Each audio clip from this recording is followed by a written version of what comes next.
নমস্কার, তনুকুর লাইফস্টাইলের নতুন একটা ব্লগে আপনাদের সবাইকে অনেক অনেক স্বাগত জানাই। যারা প্রথমবার আমার চ্যানেলটাকে দেখছেন তাদেরকে একটাই রিকোয়েস্ট, প্লিজ আমার চ্যানেলটাকে সাবস্ক্রাইব করে দেবেন। আমরা কিন্তু কালকে স্বর্ণ মন্দির ঘুরে চলে এসেছি। আজকে আমাদের আরও অনেক কিছু দেখার, তাই সকাল সকাল ব্রেকফাস্ট সেরে ফেলছি।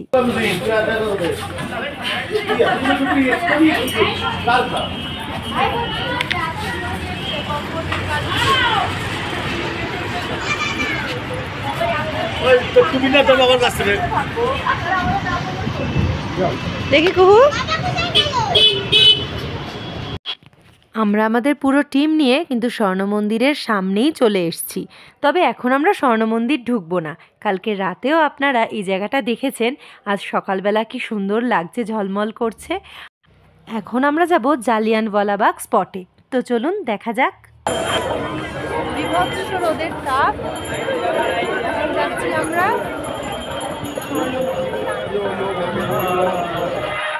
হ্যাঁ, যেমনটা বললাম, প্রচণ্ড প্রচণ্ড রোদের তাপ, মানে কি যে অসম্ভব গরম লাগছে। ঠান্ডার তো বিন্দুমাত্র চিহ্ন নেই, যদিও পাঞ্জাবে ঠান্ডা থাকার কথাও না, তবুও এত ড্রাই ওয়েদার, আমাদের কলকাতার গরম এরকম হয় না। তো প্রচণ্ড কষ্ট হচ্ছে, তার মধ্যেও আমাদের জার্নি সবে আজকে শুরু। আজ কষ্ট পেলে বললে তো আর হবে না। আজ আমরা জালিয়ানওয়ালাবাগ দেখব, তারপর আমরা যাব ওয়াঘা বর্ডারে। তার আগেও কিছু একটা আছে বোধহয়, একটা মন্দিরে যাওয়ার কথা। তো সবটা তো আপনাদেরকে দেখাবই। তো যারা চ্যানেলটাকে সাবস্ক্রাইব করেননি তাদের জন্য বলে রাখি, কাশ্মীরের ব্লগ কিন্তু খুব তাড়াতাড়ি আসতে চলেছে। এখন পাঞ্জাবের ব্লগ দেখছেন, তারপর আমরা চলে যাব বৈষ্ণব দেবী, তারপর আসবে কাশ্মীর। এই সমস্ত কিছু দেখার জন্য প্লিজ চ্যানেলটাকে সাবস্ক্রাইব করে দেবেন। আর এখন আমরা দেখছি জালিয়ানওয়ালাবাগের সমস্ত হিস্ট্রি কিন্তু এখানে ওনারা মিউজিয়ামের মতন করে সাজিয়ে রেখেছেন, সমস্ত হিস্ট্রি লিখে রেখেছেন। তো এই সমস্ত কিছুটাই আমরা কিন্তু দেখে নিচ্ছি এখানে এসে। বেশ বেশ ভালো লাগছে। তার সাথে সাথে ভালো লাগার সাথে খারাপ লাগাটাই বেশি লাগছে, কারণ প্রত্যেকটা ঘটনা যেন চোখের সামনে ফুটে উঠছে। প্রত্যেকটা মিউজিয়াম এখানে পরপর একটা একটা করে লাইন দিয়ে করা হয়েছে। তো আমরা অলরেডি 2-3টে মিউজিয়াম ঘুরে ফেলেছি। এখন আমরা 4 নম্বর মিউজিয়ামের রুমে ঢুকেছি। তো বেশিক্ষণ করে সময় তো এখানে নেওয়া যাবে না, কারণ আমাদের পাঞ্জাব ট্যুর একদিনের জন্যই রাখা রয়েছে। তো একটা একটা করে সবটা না কমপ্লিট করলে তো আর আবার আসা হবে কি হবে না জানি না, তাই সবটা একদিনেই কভার করতে হবে। আর এই যে দেখুন, এই হচ্ছে সেই কুয়ো যেখানে কি না কত মানুষ যে ঝাঁপ দিয়েছিল বাঁচার জন্য, সেই কুয়োটাই এটা। মানে দেখছি, বলছি, আর ঘটনাগুলো যত পড়ছি মনে হচ্ছে যেন সত্যি কি বিভৎস রকম দিনটাই না কাটিয়েছিল তারা। আর এই যে দেখুন, হোয়াইট বক্সগুলো প্রত্যেকটা হচ্ছে এক একটা গুলি। ভালো ভালো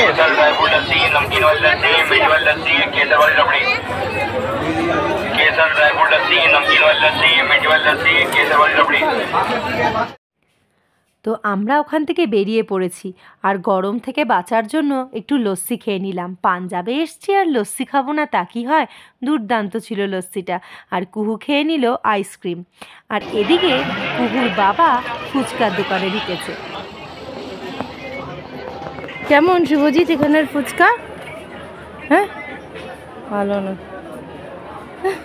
জানতাম। মোটেও ভালো ছিল না ফুচকা একেবারেই। আর আমাদের কলকাতার ফুচকার কাছে কোন ফুচকাই বা ধোপে টিকবে, কোনো জায়গার ফুচকাই না। তার দেখুন কি অসম্ভব সুন্দর সালোয়ারগুলো। দেখি আজ রাত্রে ইচ্ছা আছে কিছু তো কেনাকাটা করতে আসবো, তখন যদি পছন্দ হয় একটা চুড়িদার নেব। এবার আমরা চলে আসলাম, এখানে একটা খুব জাগ্রত মন্দির রয়েছে। তো চলুন ভেতরে যাওয়া যাক। রাধাকৃষ্ণের মন্দির রয়েছে, আমরা ভেতরে চলে এসেছি। গরমে মাটিতে পা ফেলা যাচ্ছে না পুরো মন্দির জুড়ে, এই জন্য যাওয়ার পথটাতে দেখুন এভাবে কার্পেট বিছানো রয়েছে, নয়তো সত্যি তাপে যা কষ্ট হচ্ছে। তো চলুন, আমি আর কুহু কিন্তু চলে এসেছি, ওর বাবা বাইরে রয়েছে, ওর বাবা আসেনি এখনো। সাবধান, কিন্তু জল আছে। রান্না দাঁড়িয়ে যা।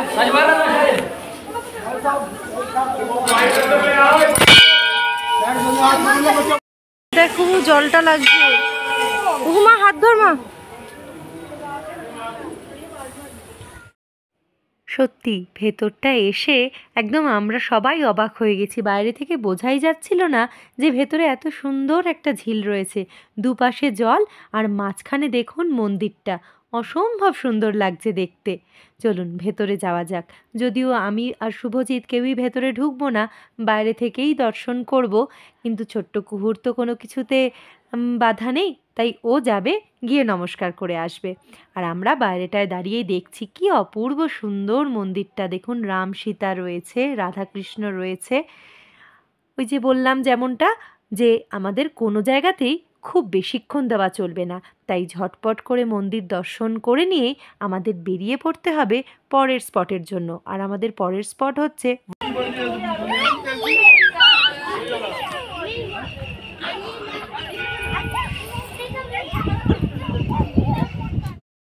এখন বেলা অনেকটা গড়িয়েছে, তাই এখন আমরা চলে যাচ্ছি আমাদের হোটেলে।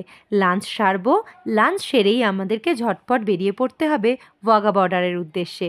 তো যারা এখনও সাবস্ক্রাইব করেননি প্লিজ চ্যানেলটাকে সাবস্ক্রাইব করে দেবেন, কারণ ওয়াঘা বর্ডার দেখতে হবে। তো চলুন আজকের ব্লগ এখানেই শেষ করি। সবাই খুব ভালো থাকবেন, সুস্থ থাকবেন, আর ব্লগ ভালো লাগলে প্লিজ একটা লাইক আর কমেন্ট করে দেবেন। চটপট ওয়াঘা বর্ডারে গিয়ে আবার পরের ব্লগে আপনাদের সাথে দেখা হচ্ছে। চলুন টাটা।